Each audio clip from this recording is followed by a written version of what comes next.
रामकृष्ण हरी. मराठी अर्थासहित श्री ज्ञानेश्वरी वाचन. अध्याय 17. सार्थ श्री ज्ञानेश्वरी. अध्याय 17. श्रद्धात्रय विभाग योग. विश्वविकसित मुद्रा जया सोडी तुझी योग निद्रा, तया नमोजी गणेंद्रा. श्री गुरुराया त्रिगुण त्रिपुरी वेढिला, जीवत्व दुर्गी आडिला. तो आत्मा शंभूने सोडविला तुझ्या स्मृती. म्हणून शिवेसी कंटाळा, गुरुत्वे तुझी आगळा. तरी हळू माया जळा माझी तारुणी. जे तुझ्या विखी मूढ, तया लागी तू वक्रतुंड. ज्ञानियांसी तरी अखंड, उजूची आहासी. दैविकी दिठी पाहता सानी, तरी मिलनोन्मिलनी. उत्पत्ती प्रळयो दोन्ही, लीलाची करिसी.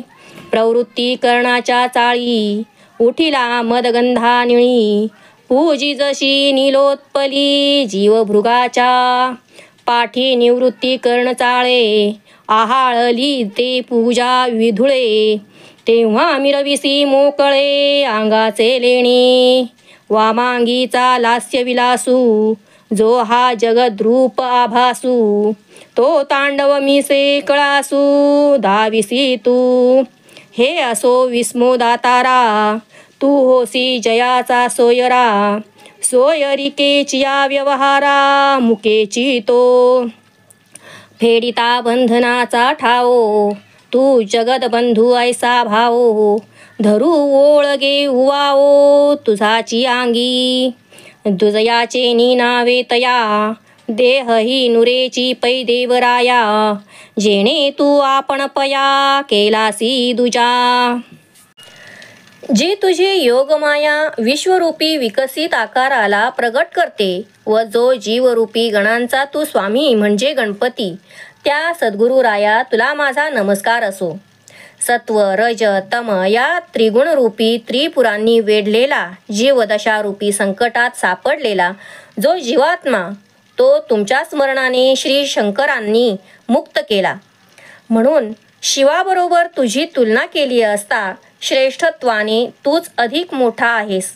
तरी पण जीवाला मायाजाळातून तारून नेत असल्याने तू भोपळ्या समान हलकाही आहेस.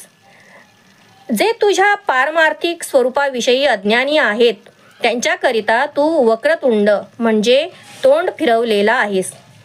आणि ज्ञानी लोकांसाठी तुझे तोंड सरळ सन्मुख आहे. आपले डोळे पाहू गेले असता लहान दिसतात, परंतु त्यांच्या उघड झापीने ते जगाची उत्पत्ती व नाश या दोन्ही गोष्टी सहज लीलेने करतात. हे महागणपते, तुझ्या प्रवृत्ती धर्मरूपी कानाच्या हालण्याने उठलेल्या मायारूपी गंढस्थळातून वाहणाऱ्या विषय सुखरूपी मदस्रावाच्या सुगंधी वाऱ्याने लुप्त झालेल्या जीवरूपी भ्रमराच्या नीलकमलाने तुझी पूजा केली जाते. नंतर जेव्हा निवृत्तीरूपी कानाच्या हालण्याने तुमची बांधलेली पूजा विसर्जित होते, तेव्हा आपले शुद्ध स्वरूप तू मिरवितोस. तुझ्या डाव्या मांडीवर बसलेल्या मायाशक्तीची नृत्य क्रीडाच जगत उत्पन्न करते व त्या नृत्याच्या मुळे जगताचे सर्व व्यवहार आपण चालविता. असो, हे गुरुराया, तुझ्या भक्तांचा देव या रूपाने आणि शिष्यांचा गुरु रूपाने सोयरा होतोस. तो देव भक्तपणाच्या व गुरु शिष्याच्या व्यवहाराला मुकतो. ही केवढी आश्चर्याची गोष्ट आहे. तू बंधनाचा ठाव ठिकाणा नाहीसा करणारा आहेस. म्हणून जगतबंधू या नावाची सार्थकता तुझ्या ठिकाणी आहे. त्यांचा देह सुद्धा द्वैतपणाने शिल्लक राहत नाही, कारण दुसऱ्याला आपण स्वस्वरूप करता. मग सर्वत्र अद्वैत झाल्यावर दुजाभाव तरी कोठून उरणार. तू ते करुनी पुढे जे उपायी घेती दवडे. तया ठासी बहुवे पाडे मागाची तू. जो ध्याने स्वे मानसी, तया लागी नाही तू त्याचे देशी.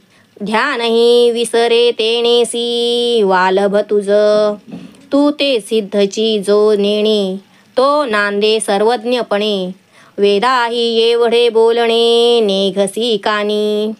मौन गा तुझे राशी नाव, आता स्तोत्री के बांधो हाव, दिससी ते तुली माव भजो काई, दैविके सेवकू हो पाहो, तरी भेदिता द्रोहोची लाहो, म्हणून आता काही नो हो तुझ लागीजी, जय सर्वथा सर्वही नोहिजे, तै अद्वया तू ते लाहिजे, हे जाणे मी वर्म तुझे आराध्य लिंगा, तरी नुरोनी वेगळेपण, रसी भजिनले लवण, तैसे नमन माझे जाण बहु काय बोलो, आता रिता कुंभ समुद्री रिगे, तो उचंबळत भरोनी निगे, कादशी दीपसंगे दीपुची होय, तैसा तुझ्या प्रणिती, मी पूर्ण जाहलो श्रीनिवृत्ती, आता आणि न व्यक्ती गीतार्थू तो,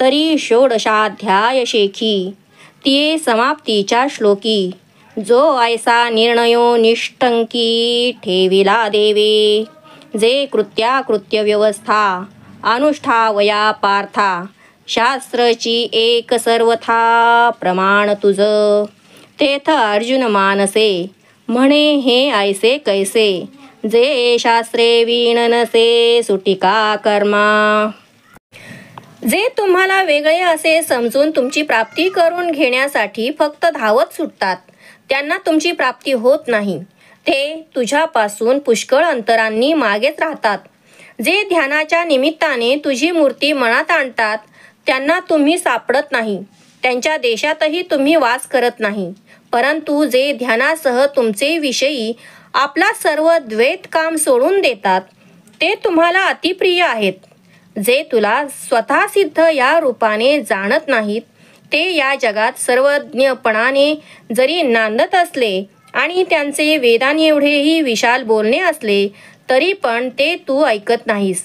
मौन हेच तुझे जन्मराशीवरून नाव आहे, त्यामुळे तुझी स्तुती करण्याविषयी कशी इच्छा बाळगू. हे सर्व भासमान जगत, ही सर्व आपली माया आहे. मग आता तुमचे भजन तरी कसे करू. महाराज, मी आपला सेवक होईन म्हटले तर सेव्य सेवक भावामुळे तुमच्या अद्वितीय स्वरूपाचा भेद होईल आणि मी तुमच्या द्रोहाला प्राप्त होईन. म्हणून मी तुमच्या संबंधाने भक्त किंवा सेवक यापैकी काही होणार नाही. जेव्हा मी सर्व प्रकाराने तुमचा कोणी नाही असे म्हणावे, तेव्हाच तुमच्यात व माझ्यात अद्वैत आहे असे होईल. हे आराध्य देवता गुरुराया, हे तुझे वर्म मी जाणले आहे. मीठ ज्याप्रमाणे पाण्यात मिळविले असता पाण्यापासून वेगळे न राहता ऐक्य पावते, त्याप्रमाणे तुझ्यात माझ्यात द्वैत भाव नसूनही मी तुला नमस्कार करतो. यापेक्षा अधिक काय बरे बोलावे. रिकामी घागर समुद्रात बुडविली तर ती उचंबळतच भरून बाहेर निघते, अथवा वात दिव्याच्या संगतीने दिवाच होते. त्याप्रमाणे हे गुरुराया, हे निवृत्तीनाथा, तुझ्या ऐक्यरूप नमनाने मी पूर्णपणे ब्रह्मरूप झालो आहे. आता मी गीतेतील भावार्थ प्रगट करीन. तरी 16व्या अध्यायाच्या समाप्तीच्या श्लोकात देवांनी जो निश्चितपणे निर्णय करून ठेवला आहे की अर्जुना, चांगल्या अथवा वाईट गोष्टीचे आचरण करण्याविषयी तुला शास्त्र हे सर्वतोपरी प्रमाण आहे, तेव्हा अर्जुन मनात म्हणाला, हे असे कसे देवाचे बोलणे. कोणतेही कर्म करण्यास शास्त्राशिवाय सुटका नाही काय. तरी तक्षकाची फडे ठाकोनी कै तो मणी काढे, कै नाकीचा केशू जोडे सिंहाची ये, मग तेने तो ओविजे तरीच लेणे पाविजे, एरवी काय असिजे रिक्त कंठी, तैसी शास्त्रांची मोकळी या कै कोण पावेटाळी, एक वाक्यतेच्या फळी पैसिजे कै, जाल याही एक वाक्यता का लाभे वेळू अनुष्ठिता, कैचा पैसा रुजीविता ए तुला लिया, आणि शास्त्रे अर्थे देशे काळे या चहूही जे एक फळे, तो उपाओ के मिळे आगवयांसी, म्हणून शास्त्राचे घडते नोहे प्रकारे बहुते, तरी मूर्खा मुमुक्षा येथे काय गती पा. हा पुसावया अभिप्रावो जो अर्जुने करी प्रस्तावो. तो 17व्या अध्याया येथ तरी सर्व विषयी वितृष्णो जो सकळ कळी प्रवीणो. कृष्णाही नवल कृष्णो अर्जुनत्वे जो शौर्या जोडला आधार. जो सोमवंशाचा शृंगार सुखादी उपचार जयाची लीला. जो प्रज्ञेचा प्रियोत्तमू ब्रह्मविद्येचा विश्रामू सहचरू मनोधर्मू देवाचा जो. तर तक्षक नावाच्या महासर्पाच्या फण्याजवळ जाऊन त्या फणीतील मणी कसा काढायचा आणि सिंहाच्या नाकातील केस कसा काय काढायचा. आणि हे दोन प्राप्त झाले तर सिंहाच्या केसाने नागाच्या फणीतील मणी कसा ओवायचा आणि तो अलंकार कसा प्राप्त करून घ्यायचा. नाहीतर मोकळा गळा ठेवायचा की काय. त्याप्रमाणे निरनिराळ्या शास्त्रांच्या निर्णयांना कोण बरे कसे आकलन करू शकेल आणि त्यांची एकवाक्यता करून त्याचा उपयोग कोण करू घेईल. जरी एकवाक्यता झाली तरी त्याप्रमाणे आचरण करण्यास वेळ कसा मिळेल. कारण सर्व कर्मे करण्याइतके आयुष्य कोणास असणार. आणि शास्त्र अर्थ देश व काल ही चार जरी प्राप्त झाली तरी या चारही साधनांनी जे फळ मिळते ते एखाद्यालाच मिळणार. म्हणून शास्त्राचे अनेक प्रकार असल्यामुळे शास्त्रात सांगितलेले सर्व कर्म शास्त्रशुद्ध पद्धतीने घडणे शक्य नाही. तर मग मोक्षाची इच्छा असलेल्या व शास्त्रज्ञान नसलेल्या मुमुक्षूंची परमार्थ मार्गात कोणती गती आहे. हा मनातील अभिप्राय विचारण्यासाठी अर्जुन जो प्रस्ताव मांडणार आहे तोच येथील 17व्या अध्यायातील प्रमुख विषय आहे. जो विरक्त आणि सर्व विद्यांमध्ये निष्णात असलेला अर्जुन तो अर्जुनपणाने सर्व ज्ञान संपन्न कृष्णालाही आश्चर्य निर्माण करणारा जणू दुसरा प्रतिरूप कृष्णच वाटत होता. जो शौर्याचा आधार जो सोमवंशाचे भूषण आहे आणि प्राणीमात्रांना सर्व द्रव्यादी देण्याचा उपकार करणे ही ज्याची सहज लीला आहे. जो अर्जुन बुद्धीचा प्रियपती आहे. जो ब्रह्मविद्येचे विश्रांती स्थान आहे. जो सर्व काळ बरोबर राहणारा देवाचा मनस्वभाव आहे. अर्जुन वाच ये शास्त्रविधिमुत्सृज्य यजन्ते श्रद्धयान्विताः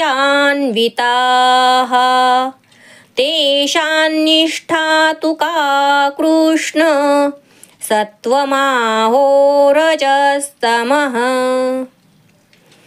अर्जुन म्हणाला, हे श्रीकृष्णा, जे कोणी शास्त्रविधीला सोडून आणि खऱ्या श्रद्धेने युक्त होऊन देवाधिकांचे पूजन करतात त्यांची ती स्थिती मग कोणती आहे. सात्विक, राजसी की तामसी आहे.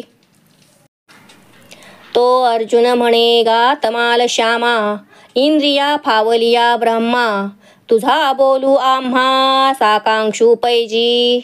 जे शास्त्रे वाचुनी आणिके प्राणिया स्वमोक्षू न देखे ऐसे का कैपखे बोलिलासी. तरी न मिळेची तो देशू नव्हेची काळा अवकाशू. जो करवी शास्त्राभ्यासू तोही दुरी आणि अभ्यासी विरजिया होती जिया सामग्रिया त्याही नाही आपैतिया तिये वेळी. उजू नोहेची प्राचीन नेदीची प्रज्ञा संवाहन ऐसे ठेले आपादन शास्त्राचे जया. किंबहुना शास्त्रविखी एकही न लाहातीची नखी म्हणून उखी विखी सांडिली जिही. परी निर्धारुनी शास्त्रे अर्थानुष्ठाने पवित्रे नांदताती परत्रे साचारे जे. तया ऐसे आम्ही होवावे ऐसी चाड बांधोनी जीवे घेती तयांचे मागावे आचरावया. धड्याच्या आखरा तळी बाळ लिहे दातारा का पुढा सुनी पडी करा अक्षमू चाले. तैसे सर्व शास्त्र निपुण तयाचे जे आचरण तेची करीती प्रमाण आपलिये श्रद्धे. मग शिवादिके पूजने भूम्यादिक महादाने. अग्निहोत्रादी यजने करीती जे श्रद्धा. तया सत्वरजतमा माझी कोण पुरुषोत्तमा. गती होयते आम्हा सांगी जोजी. तव वैकुंठ पीठीचे लिंग जो निगम पद्माचा पराग. जे जयाचे निहे जग अंगच्छाया. काळ सावियाची वाढू लोकोत्तर प्रौढू. अद्वितीय गूढू आनंद घनू. ये श्लाघिजती जेणे बिके ते जयाचे आंगी असिके. तो श्रीकृष्ण स्वमुखे बोलत असे. तो अर्जुन म्हणाला, तमाल वृक्षाप्रमाणे श्यामवर्ण असलेल्या श्रीकृष्णा, इंद्रियांना अनायासे प्रत्यक्ष झालेल्या ब्रह्मा. श्रीकृष्णा, तुझे मागील अध्यायातील बोलणे मला शंकायुक्त दिसते.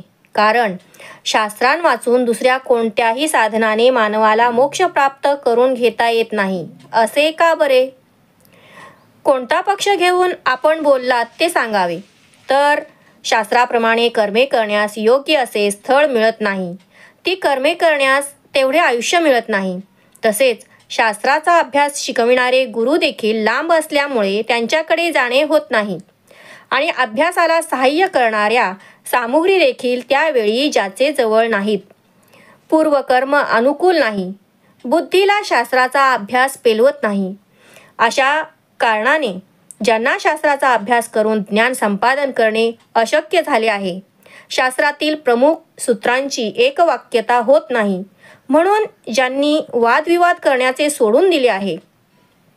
परंतु शास्त्राचा अभ्यास करून त्यात सांगितल्याप्रमाणे विधियुक्त अनुष्ठान करून परलोकी जे आनंदाने नांदतात, त्यांच्याप्रमाणे आपण व्हावे अशी मनामध्ये इच्छा करून त्या मार्गाचे जे आचरण करतात. हे श्रीकृष्ण दातारा, ज्याप्रमाणे वर काढलेल्या धड्याच्या अक्षराप्रमाणे लहान मूल खाली अक्षरे काढतो, ज्याप्रमाणे डोळस माणूस पुढे करून आंधळा मनुष्य वाटचाल करतो, त्याप्रमाणे जे सर्व शास्त्रांमध्ये पारंगत आहेत त्यांचे आचरण प्रमाण मानून त्यांच्यावर जे परमश्रद्धा ठेवतात, मग शिव व विष्णू इत्यादी देवतांची पूजा आणि भूमी, वस्त्र, धन यांची महादाने, अग्निहोत्र, चातुर्मास्य इत्यादी यज्ञ जे लोक परमश्रद्धेने करतात, त्यांना सात्विक, राजस व तामस यापैकी कोणती गती प्राप्त होते? हे पुरुषोत्तमा, ते आपण आम्हाला सांगावे. तेव्हा जो वैकुंठ स्थानाचे आराध्य दैवत, जो वेदरूपी कमलातील पराग आहे व ज्याच्या आश्रित मायेने हे जग जगत असते, जो स्वभावताच सर्व नियामक असलेला काळ आहे, लोकोत्तर उत्कर्ष आहे, ज्याचे अद्वितीय रहस्य कोणालाही कळत नाही अशा स्वरूपाचे गूढ आहे आणि जो सर्व काळ आनंदघन आहे. हे सर्व गुण ज्या शक्तीच्या आधाराने वर्णनीय होतात, ती शक्ती ज्याच्या अंगी आहे तो भगवान श्रीकृष्ण स्वमुखाने बोलत आहे. श्री भगवान वाच त्रिविधा भवति श्रद्धा देहिनां सा स्वभावजा सात्विकी राजसी चैव तामसी चेति तां शृणु. भगवान श्रीकृष्ण म्हणाले, मनुष्याची स्वाभाविक जी श्रद्धा ती सात्विक, राजस आणि तामस अशी 3 प्रकारची असते. तिचे श्रवण कर. म्हणे पार्था तुझा अतिसो, हे ही आम्ही जाणतसो. जे शास्त्राभ्यासाचा आडसो मानितासी की. नुसधियाची श्रद्धा झोंबो पाहसी परमपदा. तरी तैसे हे प्रबुद्धा सोहोपे नोहे. श्रद्धा म्हणितलियासाठी पाते जो नये किरीटी. काय द्विजू अत्यंज घृष्टी अत्यंजू नोहे. गंगोदक जरी झाले तरी मध्य भांडा आले. ते घेऊ नये काही केले विचारी पा. चंदनू होय शीतळू परी अग्निसी पावे मेळू. तै हाती धरिता जाळू न शके काही. का किडाचिये आटतिये फुटी, पडिले सोळे किरीटी, घेतले चोखासाठी नागविना. तैसे श्रद्धेचे दळवाडे, आंगे कीर चोखडे, परी प्राणियाच्या पडे विभागी जै. तै प्राणिये तव स्वभावे, अनादि माया प्रभावे, त्रिगुणाचे चियाघवे वळिले आहाती. भगवान म्हणाले, अर्जुना, शास्त्रांच्या अभ्यासाची अडचण आहे असा तुझ्या मनाचा कल आहे, हेही आम्ही जाणतो. तू फक्त श्रद्धेने मोक्षप्राप्ती करून घेऊ इच्छितोस. पण हे चतुर अर्जुना, तू समजतोस तेवढे हे काम सोपे नाही. अर्जुना, केवळ श्रद्धेनेच कार्यभाग होईल असा विश्वास धरू नये. श्रद्धा ही रजोगुण व तमोगुणांच्या संसर्गाने वाईट देखील असते. अंत्यजांच्या संसर्गाने ब्राह्मणही अंत्यज होत नाही काय? गंगेचे पाणी मुळामध्ये पवित्र असले तरी पण जर ते मद्याच्या भांड्यात ठेवले तर ते घेता येईल काय? याचा तू विचार कर. चंदन हे शीतल असते. त्या चंदनाचा ज्यावेळी अग्नीशी संबंध येतो त्यावेळी ते हातात धरले असता भाजू शकत नाही काय? अथवा अर्जुना, हिणकस सोने आठवीत असता त्यात उत्तम सोने पडले आणि मग ते उत्तम सोन्याच्या भावाने विकत घेतले तर त्यामुळे आपली फसवणूक होणार नाही का? त्याप्रमाणे श्रद्धेचे स्वरूप स्वभावतः खरोखर शुद्ध असते, परंतु ज्यावेळी ती प्राण्यांच्या वाटणीला येते तेव्हा त्यात भाग पडतात. सर्व प्राणी तर स्वभावतः अनादि असलेल्या मायेच्या शक्तीने 3 गुणांचे बनलेले आहेत. तेथही 2 गुण खांचती, मग एक धरी उन्नती. तै तैसियाची होती वृत्ती जीवाची या. वृत्ती ऐसे मन धरिती, मन ऐसी क्रिया करीती. केलिया ऐसी वरिती मरोनी देहे. बीज मोडे झाड होये, झाड मोडे बीजी सामाये. ऐसे कल्प कोडी जाये, परी जाती न नसे. त्या परी ये अपारे, होता जाता जन्मांतरे. त्रिगुणत्व न व्यभिचरे प्राणियांचे. म्हणून प्राणियांच्या पैकी पडिली श्रद्धा अवलोकी. ते होय गुणासारिखी तिही यया. विपाये वाढे सत्व शुद्ध, तेव्हा ज्ञानासी करी साध. परी एका दोघे ओखद येर आहाती. सत्वाचे नि आंग लगे, ते श्रद्धा मोक्ष फळारिगे. तव रजतम उगे का पाराती. मोडोनी सत्वाची त्राये, रजो गुण आकाशे जाये. तेव्हा तेची श्रद्धा होय कर्म केर सुणी. मग तमाची उठी आगी, तेव्हा तेची श्रद्धा भंगी. हो लागे भोगा लागी भलते या. या 3 गुणांपैकी कोणतेही 2 गुण जेव्हा क्षीण होतात तेव्हा एका गुणाचा उत्कर्ष होतो आणि त्या गुणाप्रमाणे जीवाच्या वृत्ती निर्माण होतात. वृत्तीच्या अनुरोधाने ते मन इच्छा धारण करते. मनाच्या इच्छेप्रमाणे जीव शुभ अशुभ क्रिया करतात आणि मृत्यू पावल्यावर कर्माप्रमाणे देह धारण करतात. बीज नाहीसे होते आणि झाड वाढते. झाड नाहीसे होते आणि बीजात समाविष्ट होते. हा क्रम कोट्यवधी कल्पे चालला तरी देखील झाडाची जात नष्ट होत नाही. त्याप्रमाणे जीवांची अनेक जन्मांतरे झाली तरी हे 3 गुण त्यांना सोडून जात नाहीत. म्हणून प्राण्यांच्या वाट्याला आलेली जी श्रद्धा ती या 3 गुणांसारखीच होते. हे सूक्ष्म दृष्टीने जाणून घे. ज्यावेळी सत्वगुण वाढीस लागतो तेव्हा तो ब्रह्मज्ञानाला हाक मारतो, परंतु राजस व तामस हे 2 गुण त्याच्या विरुद्ध आहेत.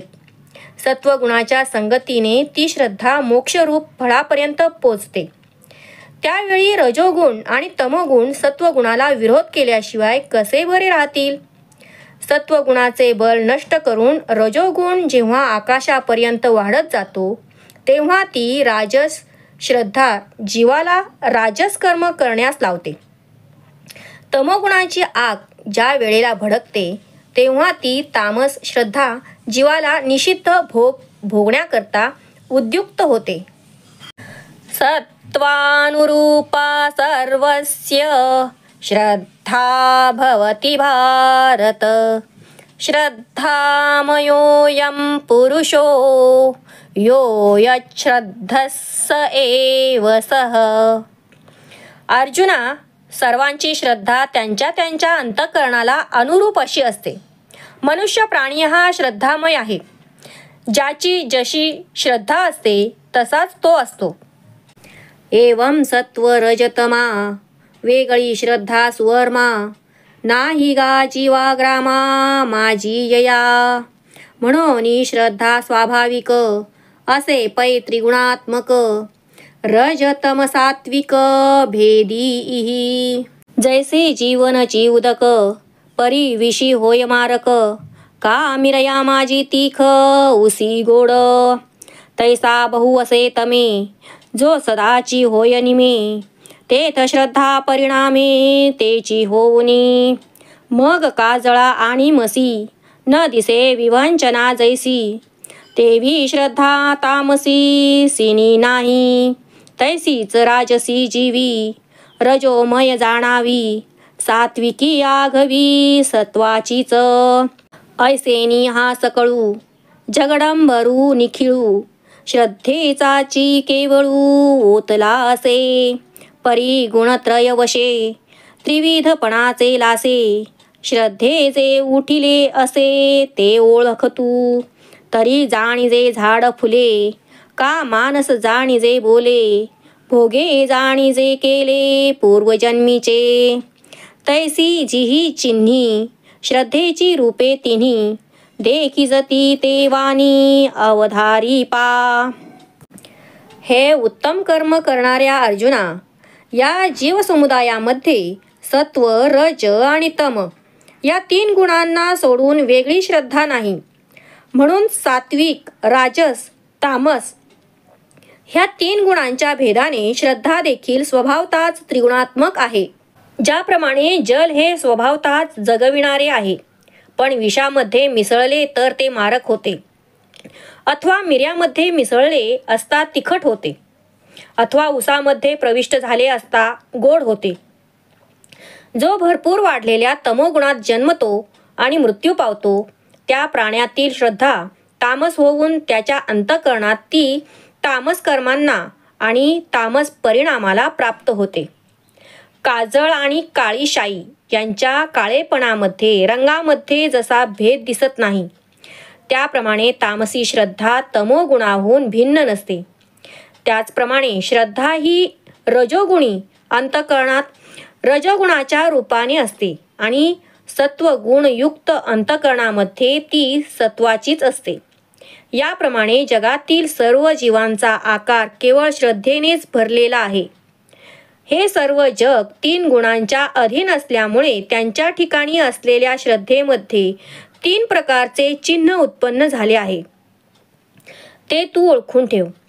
झाड जसे फुलावरून ओळखता येते, अथवा मनाचा स्वभाव बोलण्यावरून समजतो, अथवा या जन्मातील सुखदुःखांच्या भोगावरून जसे मागील जन्मात केलेले कर्म ओळखता येते, त्याप्रमाणे जगामध्ये ज्या ज्या लक्षणांनी आणि 3 प्रकारच्या श्रद्धेच्या रूपांनी जे लोक दिसतात त्यांचे प्रकार तुला सांगतो, तरी ते आता श्रवण कर.